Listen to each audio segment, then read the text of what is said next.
Welcome back. I am Tyler here with my brother Ryan, and today we are doing the Jacksonville Jaguars 3-round mock draft. We're going to break all that down and the picks that we selected for the Jags. But before we do that, be sure to like, subscribe, and ring the bell to get notified whenever we do more Jacksonville Jaguars 3-round or 7-round mock drafts that we will be doing multiple of leading up to the 2024 NFL Draft. Also, we're trying to get to 3,000 subscribers by the end of the Super Bowl. So we're doing a mock draft for all 32 teams, which is just about 10 to 15 new subscribers per video. So help us reach our goal by hitting that sub if this is your first time here. And with that being said, Ryan, let's pull this up here. So what you're seeing at the name in bold is going to be who the Jaguars selected. Then we have the couple picks before to kind of give a reference of who players were taken before them, then also some of the players that were available and taken after them. Also, then to the right, you'll see some of the other potential options that were taken here, and we'll give you the name, the team, and the pick that they were taken out here in a second. So, but we ended up going with Brian Thomas Jr. here. This is kind of under the assumption that they will not re-sign Calvin Ridley and that they are going to keep on to that second round pick because that's essentially kind of what they're going. Essentially, they feel that a second round pick is going to be more valuable. Even a second round receiver potentially is going to be more valuable than what Calvin Ridley can bring. So I think going to Brian Thomas Jr. here, I think that he's going to be able to provide more value for them in the long run. He will be cheaper. I will say that. I will say as a Falcons fan, I hope you guys re-sign Calvin Ridley, but that's neither here nor there. But in general, though, I really do like this pick, Brian Thomas Jr. It's very possible, too, I think, that this is a guy I think that could potentially be creeping up on the top 10 room come draft day as well. Just after watching him more and more, and he's been slowly working his way up boards, I think it's possible here. At minimum, he could be a top 15 pick. Yeah, I mean, I've been joking he's Marvin Harrison Jr. in this draft class, and to me, if you miss out on Marvin Harrison Jr. and you want that traditional X receiver that can kind of move all around the formation, has good hands, and is explosive, that's Brian Thomas Jr. He's not quite as polished as Marvin Harrison Jr., but Marvin Harrison Jr. is probably one of the best, if not the best, wide receiver prospect we've seen in a very long time. So for me, I would be very happy with Brian Thomas Jr. here. Especially, I think he would bring probably even more to the table than a 29-year-old Calvin Ridley, especially in the long haul. I think you get to keep that second-round pick. You get a guy like him. I think that's a win-win for both parties, and Calvin Ridley gets to go somewhere and still get paid. Yeah. So I will say they do have other needs, fairly pressing needs. To me, the biggest need would be offensive line, keeping Trevor Lawrence upright. We have Troy Fautanu in the potential options column here. He's a guy that, to me, most likely kicks in and is a really athletic guard, but he can play tackle in a pinch if you need him to. I could also be totally wrong on that, and he could be a really solid tackle at the NFL level. But again, I think in this system specifically, he would kick in and he would be a really solid guard from day one for this offense. And then you also look, Cameron Kitchens, I think, would be a really good safety for this team. And then Troy Franklin is kind of Brian Thomas Jr., but at 20 pounds less. They do a lot of the same things, but he's just a lot lighter. So kind of pick whichever flavor you like. And yeah, I think both those guys would be really solid options here if they don't re-sign Calvin Ridley. I almost tend to believe with the amount of cornerback depth. I take that back. I would say with where the next pick is at for the Jaguars, there's going to be a lot of interior offensive line talent, like the top end within this class. So I think if anything, actually, I think Troy Fautanu is the one.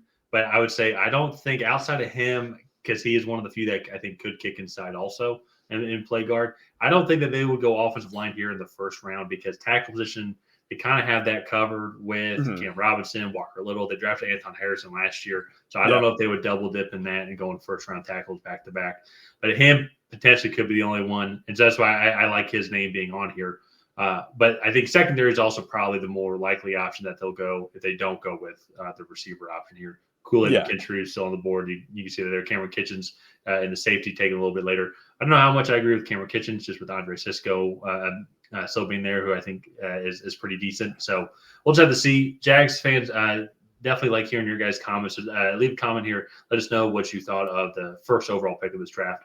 Moving on, though, now to the second round. This is where they do address the secondary. I do like Tyler Dubin out of Minnesota here. Safety comes in. I think at minimum, it's just good depth as well, but I also think he's a pretty versatile player.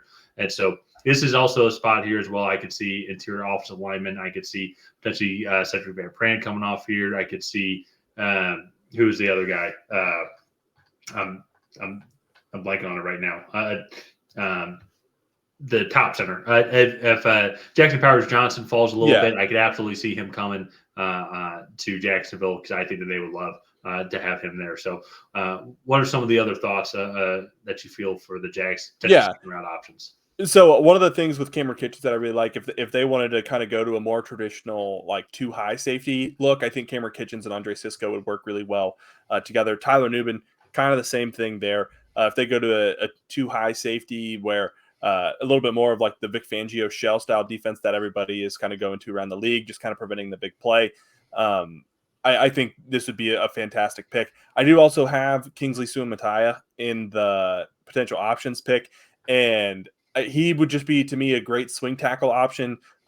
He can play guard if you need him to, but another guy too that I think would be a really good swing tackle for this team if they feel that they need to go in that direction. Mm-hmm. Yeah, so, yeah. I think swing tackle will be good, but once again, I'm looking at this pick now, and then even then where the Jags are picking next, which is going to be pick 96, I believe. Yeah, if I had that, is just addressing that interior of the offensive line. And so Jackson Powers Johnson was taken at pick 40 here to the Washington Commanders. Yeah. And then the next interior offensive lineman that was taken was Zach Frazier from West Virginia. So potentially they can move him up a little bit, but also I think there's guys potentially they can move up, like Cedric Bertrand could move up as well. Christian Mahogany, Christian Mahogany, Christian Haynes, also some guys potentially that maybe they can work their way up. This could also be a guard center pick here also. Yeah. So moving on kind of to the final pick of the top 100 for the Jacksonville Jaguars, Gabriel Murphy, Laiatu Latu's running mate, the other side of that defensive line out at UCLA. I really like this pick. To me, him and Laiatu Latu, I think, have a lot of similar traits. They're both really developed, have a couple pass rush moves coming into the NFL. Big guys can already kind of hang with the strength at this level. I think Gabriel Murphy just isn't quite the athlete of Laiatu Latu and doesn't quite have the stats to kind of back it up in my opinion. So I really like this pick. I think he's just a solid edge rusher to kind of go in with that group. And would be really good in that rotation as well. He's also good against the run. I just think he's a solid football player here. Not a huge need, but again, I think just a good football player here at 96. Yeah, we'll have to see what happens with Josh Allen and the re-signing and everything. If they don't re-sign him, then edge becomes a major need. But I think still just to have another running mate and just also go alongside Trayvon Walker. Yeah. I didn't know if it was Tavon or Trayvon. I couldn't remember. So, but here I think it'd be a good spot. I think also a sneaky one too. Zach Zinther was taken a couple picks before here for the interior offensive line. I know I keep harping on that, but also that's a major need for the Jags as well. So I think that could be a sneaky one. Have to see how his leg heals overall after his leg injury. But even then, too, with the expectations knowing that he's still going to be healing, he's going to be a great option, I think, for these late day 3 picks. He'll probably end up falling to late day 2 picks. He'll probably end up falling to day 3 just because of his injury. So I think that could be something to watch. So let's wrap up here and just quickly review the picks. So going with Brian Thomas Jr. here at the 17th overall pick. And then Tyler Newman, and then also Gabriel Murphy, edge rusher, with the 96th pick, the compensatory pick here. They don't have their traditional third because of the trade with the Falcons as of right now. That being said, though, that could change if they do end up signing Calvin Ridley, and then we would end up getting that 48th pick overall. So in general, though, I think a solid draft. The Jags are just kind of a weird team right now, trying to really figure out what's going on from their collapse. I think a lot of it, I think they did the right thing. They fired the defensive coordinator.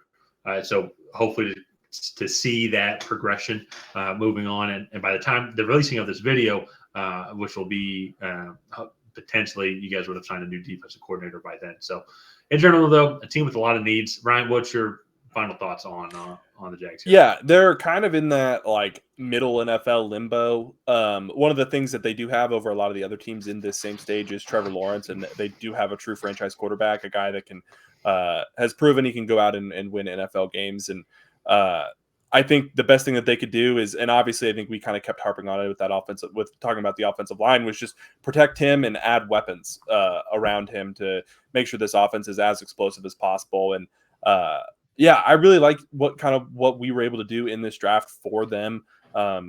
Get some defensive help, get Trevor Lawrence another weapon while saving them that second round pick. So I think it's going to be a good offseason for the Jacksonville Jaguars. Let's go ahead and wrap up this mock draft here. If you guys have not already, please go ahead and like and subscribe. Tyler and I have a goal of getting to 3,000 subscribers by the end of the NFL season. So if you could help us reach that goal, that would be very much appreciated. Go ahead and leave a comment down below on what you thought of this Jacksonville Jaguars 3-round mock draft. Did you love it? Did you hate it? What would you do differently? Other than that, we'll see you guys next time.